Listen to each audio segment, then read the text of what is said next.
Tonton video ini sampai selesai agar Anda tidak gagal paham.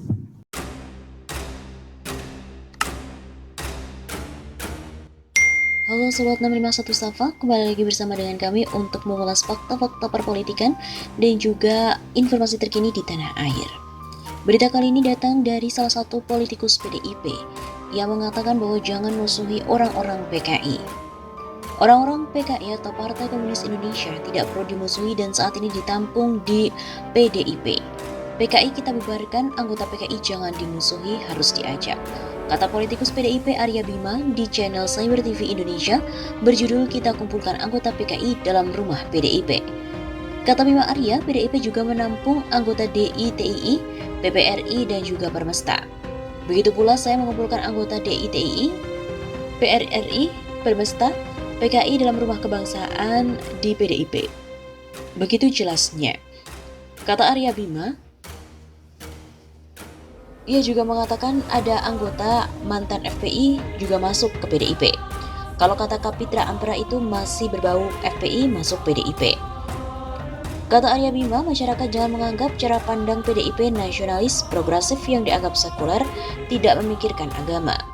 Kita bukan negara agama dan sekuler, negara kita di tengah-tengah. Arya Bima juga tidak mempermasalahkan polemik HTI dan FPI, asal tidak memunculkan gesekan dan merusak fondasi bangsa Indonesia. Ada HTI, FPI yang dianggap kita tidak ada, tapi ada yang menganggap masih ada. Itu tidak masalah asal tidak merusak fondasi bangsa. Begitu paparnya.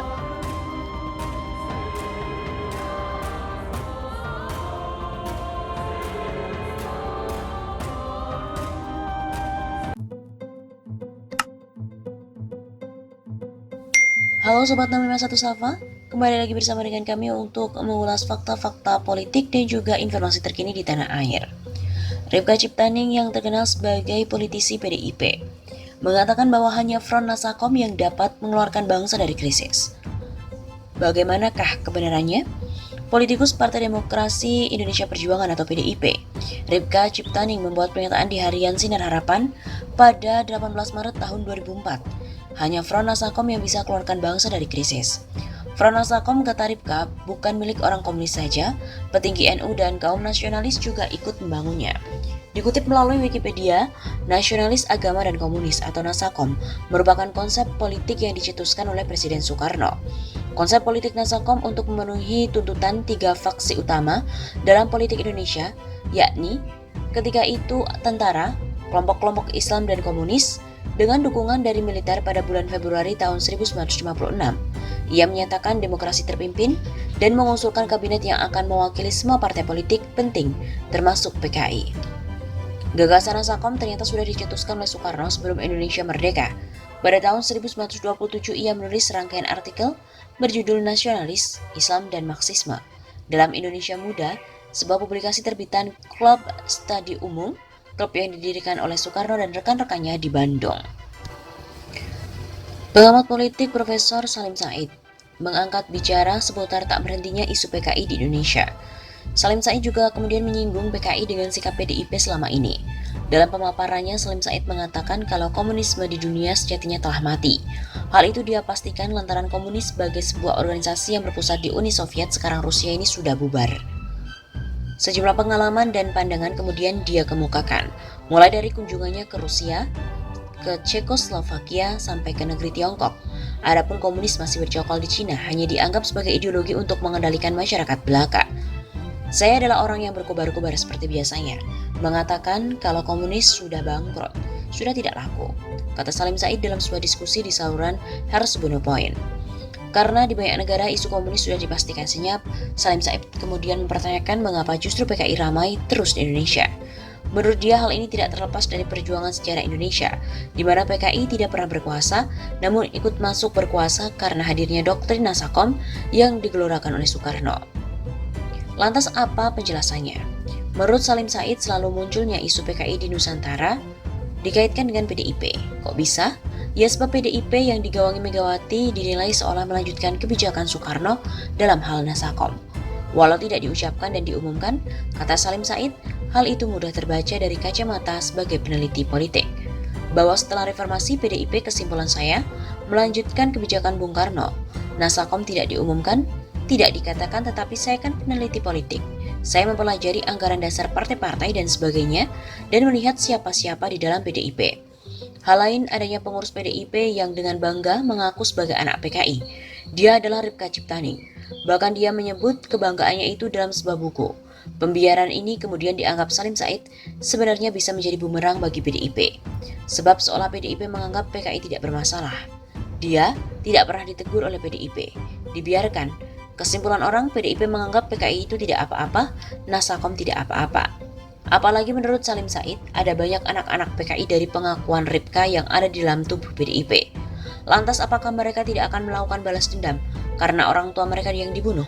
Persoalan munculnya isu PKI sendiri ditegaskan oleh Salim Said, lantaran ada sejarah yang belum selesai di Indonesia, sehingga masih terus menjadi perkara di kemudian hari. Salim Said dalam kesempatan itu juga membongkar sejarah, mengapa PKI bisa mendapatkan tempat di hati masyarakat Indonesia. Menurut dia tidak lain dari upaya Soekarno dengan gagasannya untuk melakukan doktrin persatuan rakyat. Gagasan Nasakom sendiri adalah upaya untuk mempersatukan rakyat pada tahun 1926. Ketika itu, Soekarno geram karena Nusantara selalu dijajah oleh kolonial. Bung Karno sampai pada satu pemikiran ketika dijajah terus oleh kolonial karena apa? Karena kita itu tidak bersatu.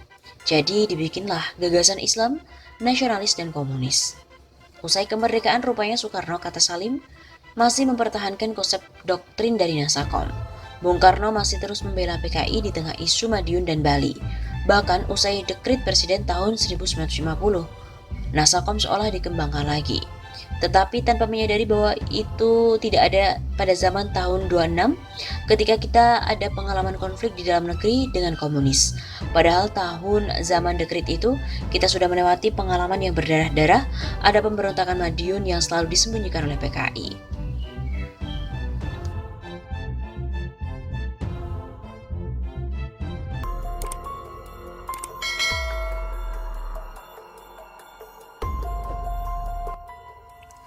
Bantah Megawati, penulis ini pun ungkap sejarah Wali Songo adalah utusan Khilafah Turki Utsmaniyah. Sidi Abdullah, seorang penulis, di akun Twitternya dengan menautkan sebuah berita dari Kumparan, Megawati meminta para pendukung ideologi Khilafah untuk keluar dari Indonesia. Dia mengatakan, kamu saja yang keluar, karena kakek buyut kami jauh sebelum Indonesia ada, sudah perang, korban nyawa, harta dan keluarga untuk kemerdekaan bangsa Melayu. Kalau kamu pikir modal dengan nama bapakmu, terus seenaknya, kami pun bisa menuntut. Baca sejarah Turki yang benar, biar tahu ada apa.